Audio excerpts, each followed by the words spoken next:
வாங்க ஃப்ரெண்ட்ஸ், இன்றைக்கி ரொம்பவே ஹெல்த்தியான பீட்ரூட் பொரியல் எப்படி சூப்பராக செய்யலாம் சொல்லி பார்க்கலாம் வாங்க.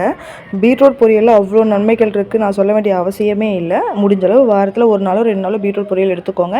அப்படி இல்லைனா பீட்ரூட்டை வேக வச்சு அரைச்சி அதில் நீங்கள் சால்ட்டோ இல்லை சுகரோ ஆட் பண்ணி குடிக்கலாம். ஒரு சிலருக்கு பச்சையாக அரைச்சி குடிக்கவும் பிடிக்கும். தயவு செஞ்சு எடுத்துக்கோங்க, ரொம்ப ரொம்ப நல்லது. நான் பீட்ரூட்டில் பார்த்திங்கன்னா ஜூஸ்லாம் ரெசிபி எடுத்து வச்சுருக்கேன், கண்டிப்பாக நான் போடுறேன். இன்றைக்கி பீட்ரூட் பொரியல் பார்த்திங்கன்னா பொடியாக கட் பண்ணி எடுத்து வச்சுருக்கேன் பீட்ரூட். இந்த பக்கம் பார்த்திங்கன்னா கடுகு, சீரகம், 1 ஸ்பூன் உளுந்தம்பருப்பு போட்டு நல்லா பொரிய விட்டு செவக்க விட்டுட்டேன். நெக்ஸ்ட்டு பார்த்தீங்கன்னா காஞ்ச மிளகாய் ஒரு 7-8 காஞ்ச மிளகாய் கிட்டே எடுத்துருக்கேன். ஏன்னா நம்ம பீட்ரூட் வந்து ஸ்வீட்டாக இருக்கிறதுனால காஞ்ச மிளகாய் கூடவே போட்டுக்கோங்க, ரொம்ப நல்லாயிருக்கும். நல்லா கட் பண்ணி ஒரு 7-8 காஞ்ச மிளகாய் கிட்ட கட் பண்ணி போட்டாச்சு. அதுவும் பொரிஞ்ச பிறகு ஒரு 4-5 பல்லு பூண்டு தோலோடய தட்டி போட்டுக்கோங்க. ஒரு பெரிய வெங்காயம் பொடியாக நறுக்கி போட்டுக்கோங்க. அந்த வெங்காயம் நம்மளுக்கு நல்லா டக்குன்னு வதங்கி வரணும். அதுக்கு பார்த்தீங்கன்னாக்கா 1 ஸ்பூன் அளவுக்கு நான் உப்பு போட்டிருக்கேன்.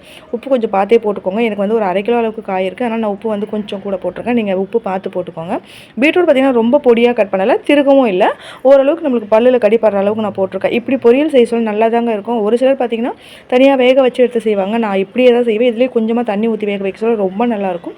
வெங்காயம் பார்த்திங்கன்னா ரொம்ப நான் செவக்கெல்லாம் விடலை, ஓரளவுக்கு வதங்கின பிறகு நம்ம கட் பண்ணி வச்ச பீட்ரூட்டை அதில் போட்டாச்சு. இங்கே பாருங்கள், கொஞ்சம் பெருசாக தான் இருக்கும், ஆனால் நல்லாயிருக்கும். சாம்பார், குருமா குழம்பு, காரக்குழம்பு எல்லாத்துக்குமே பீட்ரூட் நல்லாயிருக்கும். இன்னும் கேட்டிங்கன்னா சாதம் சுட சுட போட்டு அதில் இந்த பீட்ரூட் பொரியலை போட்டு நல்லா மிக்ஸ் பண்ணி நெய் விட்டு சாப்பிட்டிங்கன்னா ரொம்ப சூப்பராக இருக்கும். நான் கொஞ்சம் பல்லாக தான் போட்டிருக்கேன். பசங்க கொஞ்சம் பெருசாகவே போடுங்கம்மா அப்படின்னு சொன்னாங்க. எங்கள் வீட்டில் விரும்பி சாப்பிடுவாங்கங்க பீட்ரூட்லாம். ரொம்ப காய் எல்லாமே விரும்பி சாப்பிடுவாங்க. நான்வெஜ்ஜும் பிடிக்கும், இருந்தாலும் காய் ரொம்பவே விரும்பி சாப்பிடுவாங்க. எதுவும் அவாய்ட்லாம் பண்ண மாட்டாங்க, ஆனால் சாப்பிடுவாங்க. கண்டிப்பாக எல்லா காயும் சாப்பிடுவாங்க. பாப்பா எல்லா காயும் எடுத்துப்பா. நான்வெஜ்ஜை விட வெஜ்ஜு நல்லாவே சாப்பிடுவாள்.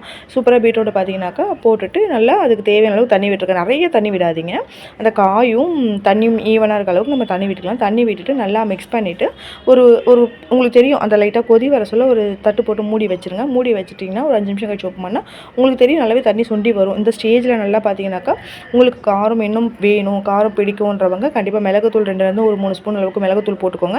அந்த மிளகுத்தூள் நம்ம வீட்டில் அரைச்ச மிளகுத்தூளாக இருந்தால் ரொம்ப நல்லாயிருக்கும். இல்லை எங்களுக்கு கிடைக்கல அப்படின்றவங்க பேக்கெட் தூள் வாங்கி போட்டுக்கோங்க. லாஸ்ட்டாக நல்லா கை நிறைய கருவேப்பிலை கொத்தமல்லியை போட்டு தூவி விட்டுட்டு மிக்ஸ் பண்ணிவிட்டு நல்லா தண்ணியெல்லாம் சுருண்ட பிறகு இறக்குனீங்கன்னா சூப்பரான ஹெல்த்தியான பீட்ரூட் பொரியல் தயாராகிடும்.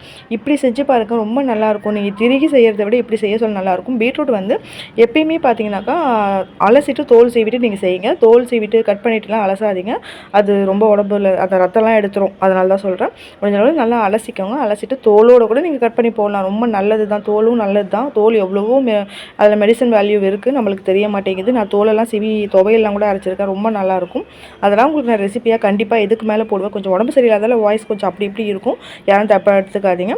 இன்னையோட பார்த்தீங்கன்னாக்கா சஷ்டி விரதம் 20 நாள் ஆகிடுச்சு. இதுக்கு மேலே இன்னும் 28 நாள் இருக்குது. முருகர் எனக்கு எப்பயும் துணையாக இருக்கணுங்க.